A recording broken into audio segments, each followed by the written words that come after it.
Once Upon a Page. We are here to say Happy Easter. We hope that you guys have a good time with your family. And we just wanted to jump on and say Happy Easter and talk a little bit about maybe some fun Easter traditions that we have.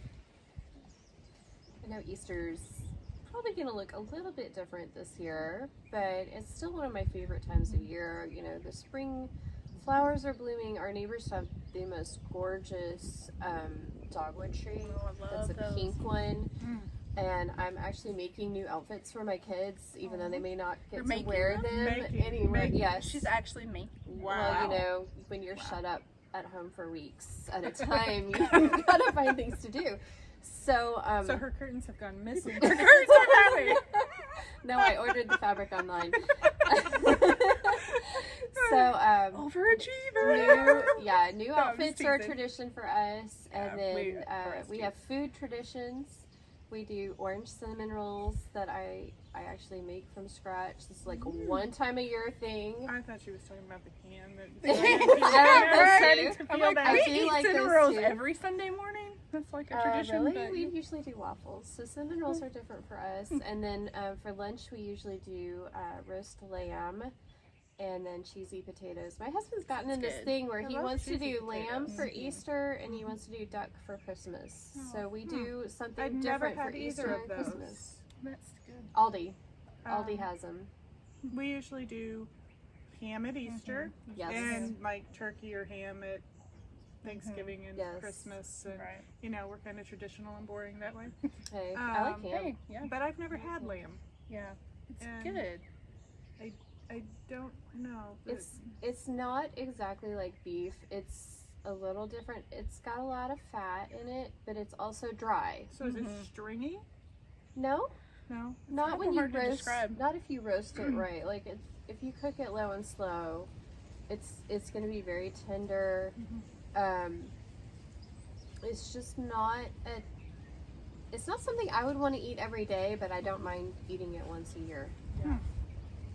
The first time I had lamb, it was at a traditional Passover feast, which was it was such a cool thing to do. If you've never done one before, I think you should definitely. It's really fun. But that's the first time I had it, and I liked it.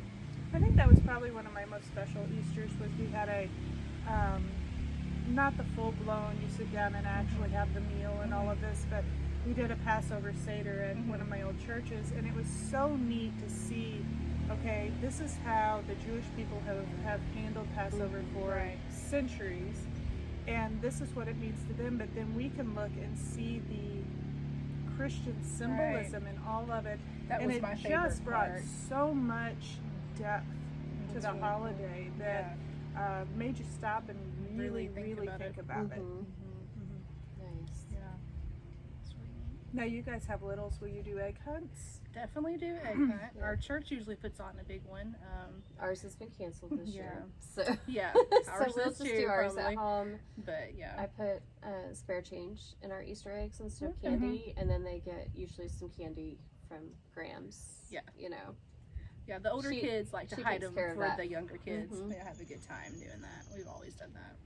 Nice. We're out of the little stage, other than my grandson, and he usually enjoys an Easter egg hunt with us, you know, and everything. So we still get to do a with just him. But used to, we had my 3 kids and my sister-in-law and brother-in-law's 2 kids. So I mean, they made a pretty good egg hunt in themselves, and we would do the change inside them. Oh yeah.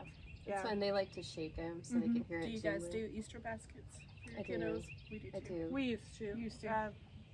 Again, now that they're older, I usually buy them like one little piece of chocolate or whatever. Every year, I text my mom and I say, Erin really wants an Easter basket. And she always texts me back and says, Erin is not getting one. It's going to the grandkids.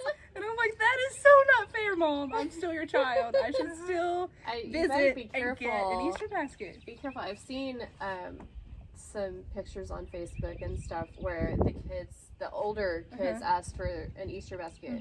And their mom gave them a laundry basket full of cleaning supplies. That's hilarious. So, you better watch out, Ben. Mom, if you're listening, please don't do that.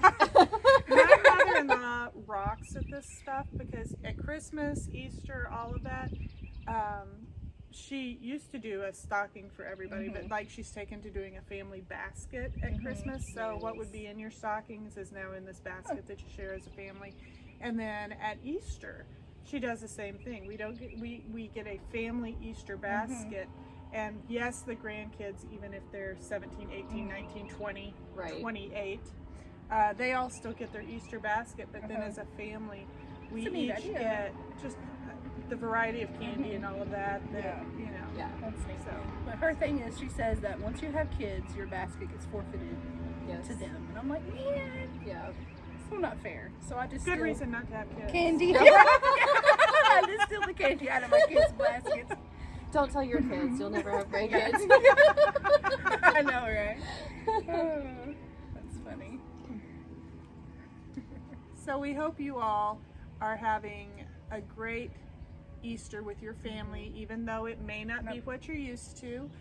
Making the best of a different situation. Maybe you'll make some new traditions this year that you'll really like and want to continue as things get back to normal next year. Yes. And so happy Easter, everybody. Happy Easter. Happy Easter.